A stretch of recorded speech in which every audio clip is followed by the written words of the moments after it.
اے ایمان والو، اسلام میں داخل ہونا تو پورے کے پورے، ادھورے نہیں۔ اور سورہ بقرہ کی آیت نمبر 85 کے اندر تو جو وعید آئی ہے، افتؤمنون ببعض الکتاب وتکفرون ببعض، کیا تم ہماری کتاب، ہماری شریعت کے کچھ حصے کو مانتے ہو اور کچھ کو رد کرتے ہو؟ فما جزاء من یفعل ذلک منکم، تو جو کوئی بھی تم میں سے یہ روش اختیار کریں گے ان کی کوئی سزا اس کے سوا نہیں ہے، کان کھول کر سنیے، ان کی کوئی سزا اس کے سوا نہیں ہے کہ دنیا میں ذلیل و خوار کر دیے جائیں اور قیامت کے دن یردون الی اشد العذاب، شدید ترین عذاب میں جھونک دیے جائیں۔ وما اللہ بغافل عما تعملون، اللہ غافل نہیں ہے، بے خبر نہیں ہے، لا علم نہیں ہے اسے کہ جو تم کر رہے ہو۔ تم اپنی داڑھیوں کے طول سے اللہ کو دھوکہ نہیں دے سکتے، تم اپنے پاجاموں کو ٹخنوں سے اوپر رکھے اللہ کو دھوکہ نہیں دے سکتے کہ تم بہت متبع رسول ہو، تم اپنے عمروں اور حجوں سے اللہ کو دھوکہ نہیں دے سکتے، اللہ کو معلوم ہے کہ حرام کی کمائی سے حج کیا ہے، حرام کی کمائی سے عمرہ کیا ہے۔ تو یہ جو جزوی اطاعت ہے کوئی اطاعت نہیں، اللہ کو قبول نہیں۔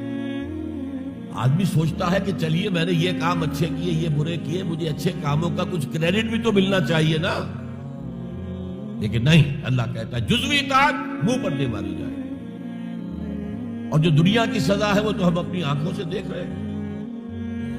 130، 140 یا 150 کروڑ مسلمان دنیا میں، ذرا اندازہ کیجیے،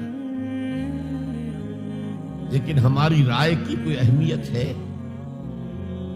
بین الاقوامی معاملات میں کوئی ہم سے مشورہ لیتا ہے کیا؟ آپ کا کیا خیال ہے؟ کس نمی پرست کے بھیا کیستی،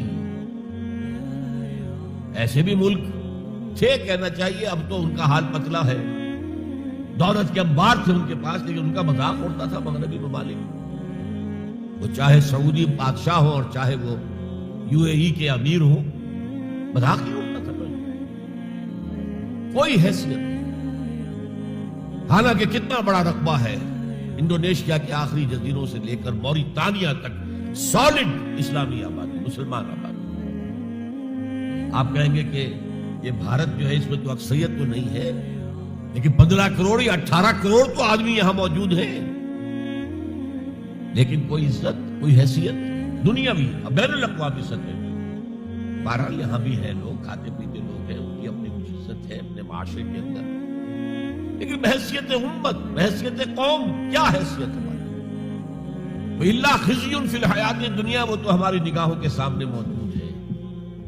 اب قیامت کے دن کے بارے میں جو دھمکی اللہ نے دی ہے، وَيَوْمَ الْقِيَامَةِ يُرَدُّونَ إِلَىٰ أَشَدِّ الْعَذَابِ، قیامت کے دن شدید ترین عذاب میں جھونک دوں گا۔ اس پر اللہ سے معافی طلب کی جا سکتی ہے، دعا ہی کی جا سکتی ہے، اللہ ہم پر رحم فرمائے۔